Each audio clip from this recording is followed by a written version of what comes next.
نحمدہ ونصلی ونسلم علی رسولہ الکریم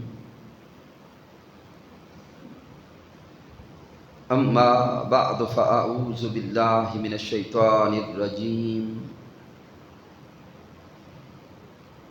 بسم اللہ الرحمن الرحیم قال اللہ تبارک و تعالی فی القرآن المجید یا ایہا الذین آمنوا لا ترفعوا اصواتکم فوق صوت النبی ولا تجہروا لہ بالقول کجہر بعضکم لبعض ان تحبط اعمالکم وانتم لا تشعرون صدق اللہ مولانا العظیم ان اللہ وملائکتہ یصلون علی النبی یا ایہا الذین آمنوا صلوا علیہ وسلموا تسلیما اللہم صلی علی سیدنا و مولانا محمد وعلی آلہ وصحبہ وبارک وسلم۔ اللہ رب العزت کی توفیق سے اور تاجدار کائنات صلی اللہ علیہ وآلہ وسلم کے نعلین پاک کے تصدق سے آج ہم جناب محترم گلزار احمد صاحب کی زوجہ محترمہ اور محترم کامران حیدر صاحب اور بلال حیدر صاحب کی والدہ محترمہ کے ایصال ثواب کے لیے محفل پاک میں حاضر ہیں۔ دعا کرتے ہیں کہ رب کائنات پیارے محبوب صلی اللہ علیہ وآلہ وسلم کے تصدق سے مرحومہ کو جنت میں اعلیٰ مقام عطا فرمائے۔ سامعین محترم، آج کی اس نشست کے لیے جس موضوع کا انتخاب کیا ہے وہ موضوع ہے ایمان اور ادب مصطفیٰ صلی اللہ علیہ وآلہ وسلم۔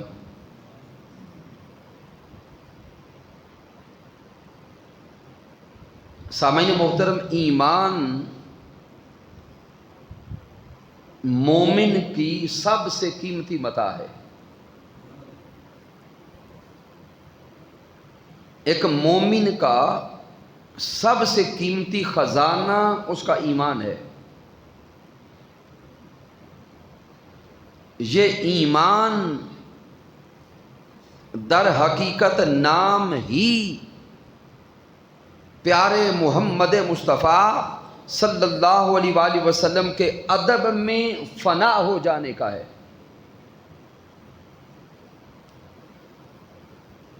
پھر ایمان ملتا بھی ادب مصطفیٰ سے ہے اور ملا ہوا ایمان بچتا بھی ادب محمد مصطفیٰ صلی اللہ علیہ وآلہ وسلم سے ہے۔ آج جو چند لمحات نصیب ہو رہے ہیں ہم یہ نکتہ سمجھیں گے کہ ملا ہوا ایمان بچتا بھی حضور علیہ الصلوۃ والسلام کے ادب سے ہے۔ سورۃ الحجرات کی آیہ کریمہ تلاوت کرنے کا شرف نصیب ہوا، جس آیہ مبارکہ میں اللہ نے خطاب ایمان والوں سے کیا۔ میرے اللہ نے فرمایا یا ایھا الذین آمنو، اے ایمان والو، لا ترفعوا اصواتکم فوق صوت النبی، اے ایمان والو اپنی آوازوں کو رسول اللہ کی آوازوں سے اونچا نہ کرو، اپنی آوازوں کو تاجدار کائنات صلی اللہ علیہ وآلہ وسلم کی آواز سے اونچا نہ کرو۔ تو گویا رب کائنات یہاں ایمان والوں سے خطاب کرتے ہوئے پیارے محبوب علیہ الصلوۃ والسلام کی بارگاہ اقدس کا ادب سکھا رہا ہے۔ اب سامعین محترم ذہن سوال کرے گا کہ رب کائنات جو محبوب کی بارگاہ کا ادب ایمان والوں کو سکھا رہا ہے، ذہن سوال کرے گا کہ اے رب کائنات تو پیارے محبوب کی بارگاہ کا ادب ایمان والوں کو ہی کیوں سکھاتا ہے؟ ایمان والے تو ہیں ہی ادب والے، ایمان والے تو ہیں ہی محبت والے، ایمان والے تو ہیں ہی پیار کرنے والے حضور سے۔ اے مولا تو نے محبوب کی بارگاہ کا ادب سکھانا تھا تو کفار کو سکھاتا، مشرکین کو سکھاتا، وہ جو مکہ میں رہ کر معاذ اللہ حضور علیہ الصلوۃ والسلام کی ذات اقدس کے خلاف پراپوگینڈا کرتے تھے، ان کو محبوب کا ادب سکھاتا۔ تو سامعین محترم یہاں جو نقطہ آئمہ تفسیر بیان کرتے ہیں، مالک کائنات ایمان والوں کو محبوب کی بارگاہ کا ادب اس لیے سکھاتا ہے کہ اے ایمان والو تمہیں ایمان حضور کے صدقے سے مل تو گیا ہے، اگر اس ایمان کی حفاظت چاہتے ہو تو ایمان کی حفاظت بھی محبوب کی بارگاہ کے ادب سے ہوگی۔ وہ تو کفار ہیں، ان کا ایمان سے کوئی تعلق نہیں، ان کے پاس تو یہ قیمتی خزانہ ہے ہی نہیں، ان کے پاس تو یہ نعمت موجود ہی نہیں۔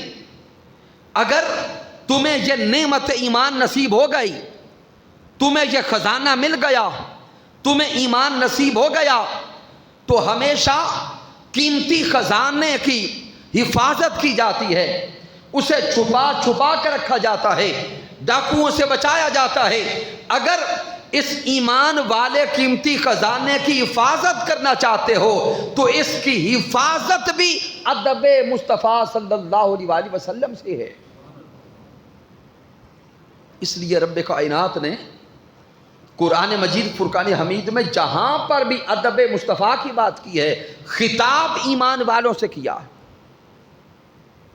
سورۃ البقرہ کو پڑھیں، مالک کائنات فرماتا ہے یا ایھا الذین آمنوا لا تقولوا رائنا وقولوا انظرنا واسمعوا۔ مالک کائنات یہاں بھی ایمان والوں سے خطاب کرتا ہے، اے ایمان والو لا تقولوا رائنا، کہ میرے محبوب کی بارگاہ میں رائنا کا لفظ بھی نہ بولنا۔ سامعین محترم یہ رائنا کا لفظ کیا ہے؟ پرانے عرب کے زمانے میں جب کوئی بات کسی کو سمجھ نہ آتی اور وہ کلام کرنے والے سے اگر یہ کہتا کہ دوبارہ کلام کریں، دوبارہ مجھے بتائیں کہ کیا کہا ہے، تو وہ لفظ رائنا بولتا کہ میری طرف رعیت فرمائیں، مجھ پر رعیت کریں، اور وہ کلام جو پہلے کیا ہے وہ دوبارہ کر دیں اور مجھے بات پہنچا دیں۔ تو یہ جو لفظ ہے نا رائنا، یہ ذو معنی ہے۔ اس کا ایک معنی تو ہے مہربانی کریں، مجھے دوبارہ بات سمجھائیں، اور اسی لفظ رائنا کا ایک معنی ہے چرواہا، جانور چرانے والا۔ اب سامعین محترم محاورہ عرب میں ہر کسی کے لیے یہ لفظ رائنا بولا جاتا، لیکن جب تاجدار کائنات صلی اللہ علیہ وآلہ وسلم تشریف لائے، چونکہ یہ لفظ ذو معنی تھا، ایک معنی اچھا تھا اور دوسرا معنی اچھا نہ تھا. تو رب کائنات ایمان والوں سے خطاب کرتا ہے یا ایھا الذین آمنوا لا تقولوا راعنا. اگر میرے محبوب کی بارگاہ میں آؤ، تاجدار کائنات کو کلام کر رہے ہو اور کوئی بات تمہیں سمجھ نہ آئے اور تم حضور کی بارگاہ میں عرض کرنا چاہو، اے محبوب کائنات اپنا کلام دوہرا دیں، بات ہمیں دوبارہ سمجھا دیں. تو رب فرماتا ہے رائنا، میرے حضور کی بارگاہ میں نہیں کہنا، وَقُولُ انظُرْنَا، بلکہ میرے مصطفیٰ کی بارگاہ میں اگر یہ کلمہ کہنا بھی ہے تو رائنا نہیں بولنا، بلکہ یہ کہنا ہے انظرنا، اے پیارے محمد مصطفیٰ ہم پہ نظر التفات کر دیں، ہم پہ نظر شفقت فرمائیں، ہم پہ نظر عنایت فرمائیں. اور رب کائنات پھر آگے فرماتا ہے وَاسْمَعُوا، ارے حضور کی بارگاہ میں آ کے بیٹھنے والوں سر تپا، کان بن کے بیٹھا کرو، سر تپا متوجہ ہو کے بیٹھا کرو کہ میرا حضور کلام کرے، یہ کہنے کی حاجت بھی نہ پیش آئے کہ حضور دوبارہ سمجھا دے. تو سامعین نکتہ یہ سمجھانا چاہتا ہوں کہ قرآن مجید فرقان حمید کا مطالعہ کریں. قرآن مجید کے درجنوں مقامات ہیں اللہ رب العزت نے جہاں پر بھی محبوب کے ادب کی بات کی ہے، محبوب کے ساتھ عقیدت کی بات کی ہے، محبوب کی معرفت کی بات کی ہے، میرے اللہ نے ہر بار خطاب ایمان والوں سے کیا ہے. تو گویا سامعین سورۃ الحجرات کو پڑھیں، البقرہ کو پڑھیں اور دیگر سورتوں کو پڑھیں. رب کائنات پیارے محبوب صلی اللہ علیہ وآلہ وسلم کی بارگاہ کا ادب خود سکھا رہا ہے. میرا اللہ پیارے محمد مصطفیٰ صلی اللہ علیہ وآلہ وسلم کی بارگاہ اقدس کا ادب ایمان والوں کو خود سکھا رہا ہے. اب سامعین ایک بڑا لطیف نکتہ سمجھنے والا ہے. دنیا کا قاعدہ رسول ہے کہ ہمیشہ جو شان میں کم ہوتا ہے وہ اپنے سے اعلیٰ کی بارگاہ کا ادب سکھاتا ہے. یہ دنیا کا قاعدہ ہے. ہمیشہ جس کی شان اور درجہ کم ہے وہ اپنے سے اعلیٰ شان والے کا ادب اور پروٹوکول سکھاتا ہے. مثلا شاگرد بتاتا ہے کہ میرے استاذ کی بارگاہ کا ادب کیا ہے. کسی شیخ الحدیث کی بارگاہ میں جائیں، شیخ القرآن کی بارگاہ میں جائیں اور بڑے اعلیٰ درجے کے استاذ کی بارگاہ میں جائیں تو باہر شاگرد کھڑے ہوتے ہیں، وہ بتاتے ہیں کہ میرے استاذ کی بارگاہ میں جا رہے ہو، میرے استاذ محترم سے ملاقات کا طریقہ یہ ہے. استاذ کی بارگاہ کا ادب ہمیشہ شاگرد سکھاتا ہے. والد کی بارگاہ کا ادب ہمیشہ بیٹا سکھاتا ہے. شیخ اور پیر کی بارگاہ کا ادب ہمیشہ اس کا مرید سکھاتا ہے.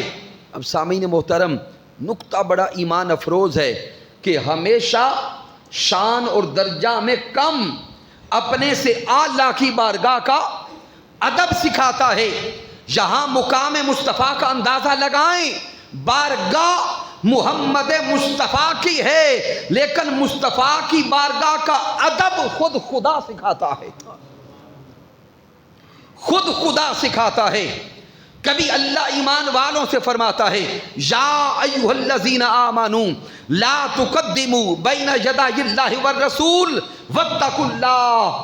کبھی اللہ فرماتا ہے یا ایھا الذین آمنوا لا ترفعوا اصواتکم فوق صوت النبی. کبھی اللہ فرماتا ہے یا ایھا الذین آمنوا لا تقولوا راعنا وقولوا انظرنا.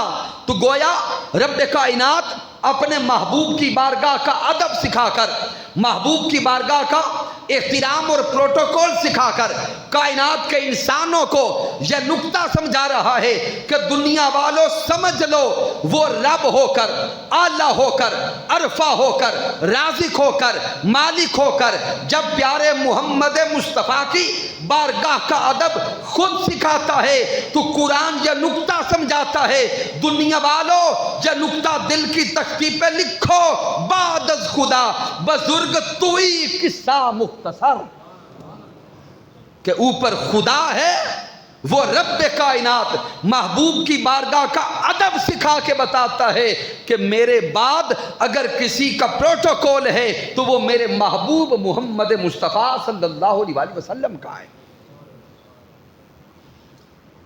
سامعین، سورۃ الحجرات کی اس آیہ کریمہ کی طرف پلٹتے ہیں جہاں میرے اللہ نے فرمایا لا ترفعوا اصواتکم فوق صوت النبی، اے ایمان والو اپنی آوازوں کو میرے رسول کی آواز سے اونچا نہ کرنا۔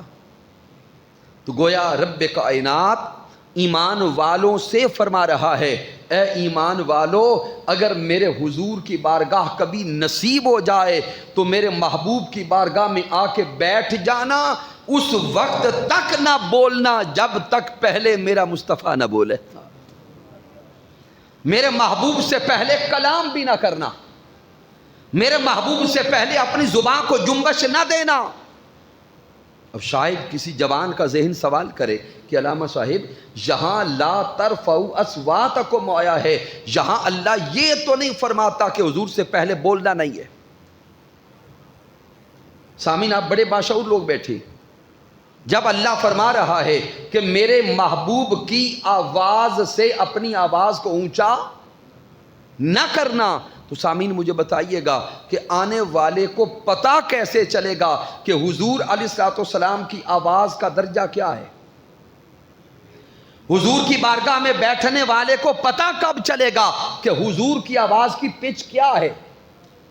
آنے والے کو پتہ کیسے چلے گا کہ تاجدار کائنات صلی اللہ علیہ وسلم کس پچ اور کس لیول پہ بولے؟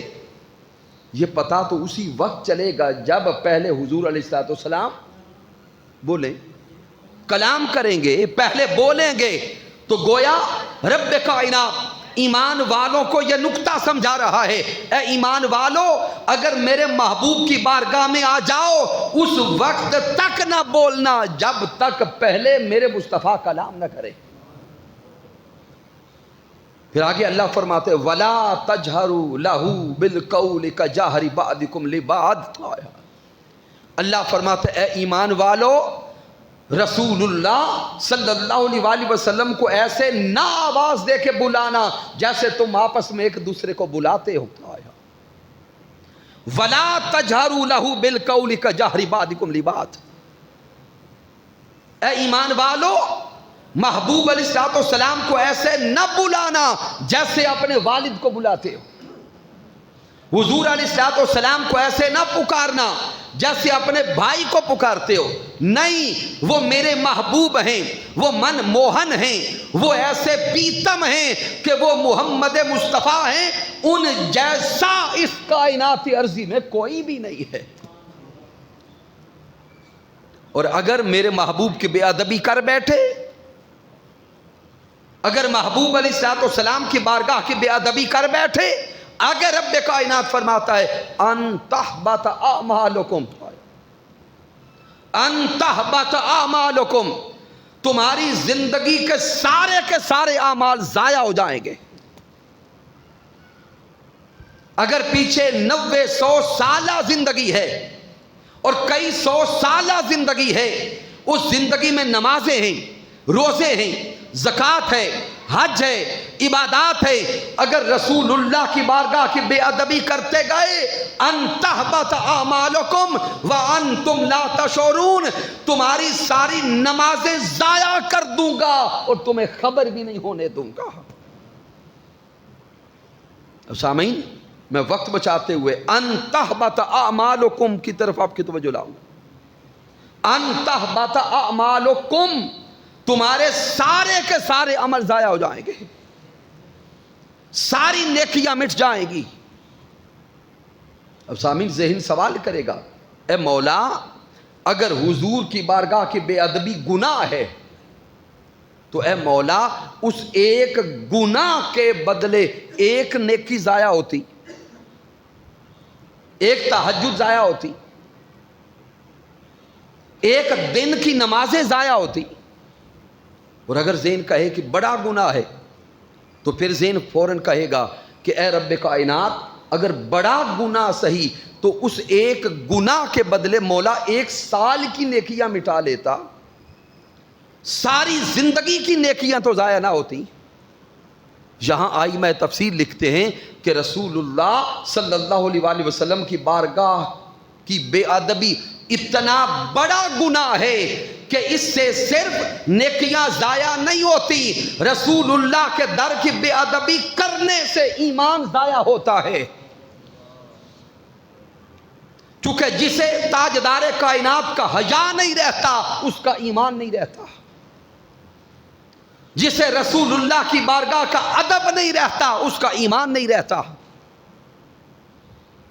تو سامعین محترم، قرآن نے یہ نکتہ سمجھایا ہے کہ ایمان کی روح بھی ادب مصطفیٰ ہے، ایمان کی اساس بھی ادب مصطفیٰ ہے، ایمان کی بنیاد بھی ادب مصطفیٰ ہے۔ جس کے من میں رسول اللہ کا ادب ہے اس کا ایمان ہے، اور جس کے دل میں رسول اللہ کا ادب نہیں وہ نمازیں بڑی پڑھے، روزے بڑے رکھے، نعرے بڑے لگائے، اگر حضور کا ادب نہیں ہے تو ایمان کا کچھ بھی نہیں ہے۔ اب سامعین محترم، چونکہ یا ایھا الذین آمنو کے کلمات پہ بات ہوئی تھی، آپ کی توجہ پھر یا ایھا الذین آمنو کے کلمات کی طرف لاتا۔ قرآن مجید فرقان حمید میں اللہ رب العزت نے انسانوں کو خطاب کرتے ہوئے 2 طرح کے الفاظ استعمال کیے۔ بعض لوگ سوال کرتے ہیں کہ آپ ہر محفل میں محبت مصطفیٰ کی بات کرتے، عشق مصطفیٰ کی بات کرتے، تعلق مصطفیٰ کی بات کرتے، معرفت مصطفیٰ کی بات کرتے، کیوں توحید کی بات کیوں نہیں ہوتی اور دیگر موضوعات بیان کیوں نہیں ہوتے؟ اب سامعین محترم، یہ نکتہ بھی قرآن سے سمجھتے ہیں۔ قرآن مجید فرقان حمید میں 2 طرح کے کلمات آئے انسانوں کو خطاب کرنے کے لیے۔ ایک کلمات ہے یا ایھا الناس، اے گروہ انسانیت، اے انسانو۔ یا ایھا الناس کے الفاظ قرآن مجید میں کم و بیش 20 بار آئے۔ کتنی بار؟ 20 مرتبہ آئے۔ 10 مرتبہ مکی صورتوں میں ہیں اور 10 بار مدنی صورتوں میں ہیں، یعنی 10 بار حضور کی ہجرت سے پہلے یہ الفاظ آئے اور 10 بار ہجرت مدینہ کے بعد یہ الفاظ آئے۔ پھر یا ایھا الذین آمنو، یہ الفاظ قرآن مجید میں 89 بار آئے۔ کتنی بار آئے؟ 89 ٹائم۔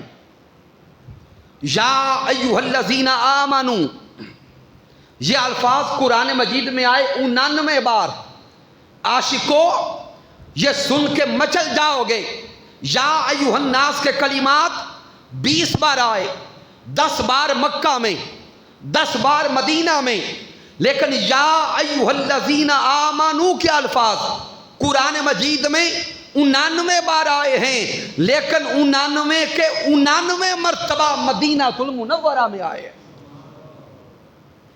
اللہ نے جو یا ایھا الذین آمنو کہہ کر ایمان والوں سے خطاب کیا ہے، یہ 89 کے 89 بار مدینہ المنورہ میں کیا ہے۔ پھر سامعین محترم، مکی صورتوں کو اٹھائیں اور مدنی صورتوں کو اٹھائیں۔ جب رب کائنات مکی صورتوں میں موضوعات عطا کرتا ہے یا ایھا الناس کہہ کر، ان میں سب سے پہلے عقیدہ توحید ہے، عقیدہ توحید ہے، رد شرک ہے، اصلاح احوال ہے، اخلاقیات کا بیان ہے۔ اور جب تاجدار کائنات مدینہ شریف لائے اور مدینہ حضور آ گئے. یا ایھا الذین آمنو کے الفاظ آئے. مدینہ المنورہ کے موضوع دیکھیں. مدینہ کے موضوعات میں عقیدہ توحید کے بعد سب سے اوپر موضوع ادب مصطفیٰ کا ہے, محبت مصطفیٰ کا ہے. کبھی اللہ فرماتا ہے النبی اولا بالمؤمنین من انفسہم. کبھی اللہ فرماتا ہے قل ان کان آباؤکم وابناؤکم واخوانکم وازواجکم وعشیرتکم واموال اقترفتموها وتجارۃ تخشون کسادها ومساکن ترضونها احب الیکم من اللہ ورسولہ وجہاد فی سبیلہ فتربصوا حتی یاتی اللہ بامرہ. کہیں اللہ مدینہ میں فرماتا ہے من یطع الرسول فقد اطاع اللہ. کہیں اللہ مدینہ میں فرماتا ہے قل ان کنتم تحبون اللہ فاتبعونی یحببکم اللہ. یعنی مدنی صورتیں اٹھا کے دیکھیں, سر فہرست موضوع محبت مصطفیٰ اور عشق مصطفیٰ کا نظر آتا ہے. ذہن سوال کرتا ہے مولا جو تو 99 بار یا ایھا الذین آمنو فرماتا ہے وہ مدینہ میں کیوں فرماتا ہے؟ پھر مکہ کے موضوعات جدا ہو گئے, مدینہ کے موضوعات جدا ہو گئے. مولا قرآن تو تیرا ہی ہے جو مکہ میں اترتا رہا اور جو مدینہ المنورہ میں اترتا رہا. مولا وہی جبرائیل علیہ السلام ہیں جو قرآن لے کے مکہ میں آتے تھے, وہی مدینہ المنورہ میں آتے رہے. اے مولا یکا یک موضوع کیوں بدل گیا؟ مکہ کا موضوع عقیدہ توحید تھا, مدینہ کا موضوع محبت مصطفیٰ تھا. مولا کیا ماجرا ہے, کیا بدل گیا جس کی وجہ سے تیرے کلام کا موضوع بدل گیا؟ تو سامعین محترم ائمہ علوم القرآن بتاتے ہیں کہ رب کے کلام کا موضوع اس لیے بدلا ہے کہ سننے والے بدل گئے. کون؟ سننے والے بدل گئے. جب قرآن مکہ میں اترتا تھا تو سننے والے کافر تھے. جب قرآن مکہ میں اترتا تھا تو سامعین مشرکین تھے. لہذا سامعین محترم ہماری محافل کے موضوعات اس لیے محبت مصطفیٰ ہیں, ادب مصطفیٰ ہیں, چاہت مصطفیٰ ہیں, چونکہ رب کائنات نے اسلوب تبلیغ بتایا ہے. اگر تمہارے سننے والے کافر بیٹھے ہوں تو موضوع توحید کے رکھا کرو. اگر تمہارے سننے والے کفار بیٹھے ہوں تو موضوع عقیدہ توحید کے رکھا کرو. اگر سننے والے ایمان والے بیٹھے ہوں تو پھر موضوع عشق مصطفیٰ کے رکھا کرو, محبت مصطفیٰ کے رکھا کرو, ادب مصطفیٰ کے رکھا کرو. کیونکہ ایمان نصیب ہی ادب مصطفیٰ سے ہوتا ہے, ایمان نصیب ہی چاہت مصطفیٰ سے ہوتا ہے, ایمان نصیب ہی تعلق مصطفیٰ سے ہوتا ہے. اگر ایمان کا تحفظ چاہتے ہو, ایمان کی بقا چاہتے ہو, ایمان کی تکمیل چاہتے ہو تو ایمان کی تکمیل کا صرف ایک ذریعہ ہے کہ مومن کے من میں حضور کا عشق ابھرتا چلا جائے, مومن کے من میں حضور کے عشق کی بہار نظر آتی رہے. اور سامعین محترم یہاں تک تو قرآن مجید سے یہ نکتہ سمجھ گئے. اب عمل کیا ہے؟ حضور علیہ السلام کی محبت کا دم بھرنا یہ صرف ایک دعویٰ نہ رہے, ہم صرف نعرہ نہ لگاتے رہیں کہ ہم محبان رسول ہیں. اب اس کے اوپر اگر عمل دکھانا چاہتے ہیں تو جو رسول اللہ ساری زندگی عمل کر کے گئے ہیں وہ عمل ہماری زندگی کا حصہ بننا چاہیے. نماز پنجگانہ ہماری زندگی کا حصہ بن جائے, نماز پنجگانہ کی غفلت ہماری زندگی سے نکل جائے. آج دیکھ لیں مسجدیں ویران ہو گئی, ادھر مسجد میں اذان ہوتی ہے، مسجد انتظار کرتی ہے کہ نعرے لگانے والے کہاں گئے، مسجد انتظار کرتی ہے کہ محبت رسول کے دم بھرنے والے کہاں گئے۔ پھر ہماری زندگیوں میں تلاوت قرآن کا نور نظر آنا چاہیے۔ ہم میں سے کتنے ایمان والے ہیں جو ہر روز اللہ کے قرآن کی زیارت کر رہے ہیں، سر شرمندگی سے جھک جاتا ہے۔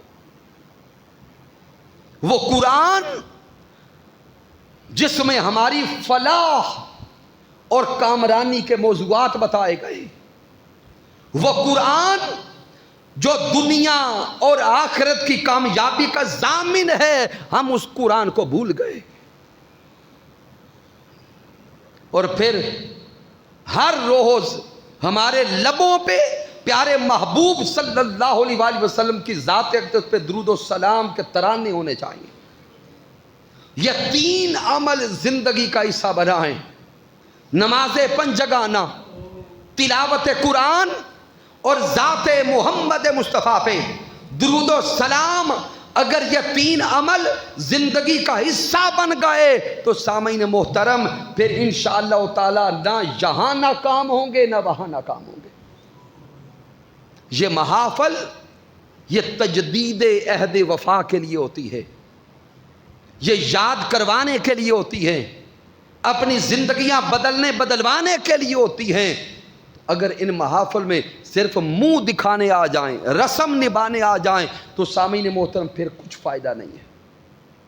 آئیں آج کی اس محفل پاک میں یہ نیت اور ارادہ کر کے اٹھیں کہ انشاءاللہ تعالی ہماری زندگی میں تبدیلی پیدا ہوگی، محبت مصطفیٰ من کے اندر ہوگی، نماز پنجگانہ، تلاوت قرآن اور درود و سلام انشاءاللہ تعالی ہر روز ہماری زندگی کا عمل ہو جائے گا۔ کی محمد سے وفا تو نے تو ہم تیرے ہیں، یہ جہاں چیز ہے کیا لوح و قلم تیرے ہیں۔ میں نے جو کچھ بیان کیا اگر اس میں کوئی کمی ہے، کوئی کجی ہے، کوئی غلطی ہے تو مجھ ناچیز کی طرف سے ہے رب کائنات معاف فرمائے۔ وما علینا الا البلاغ المبین۔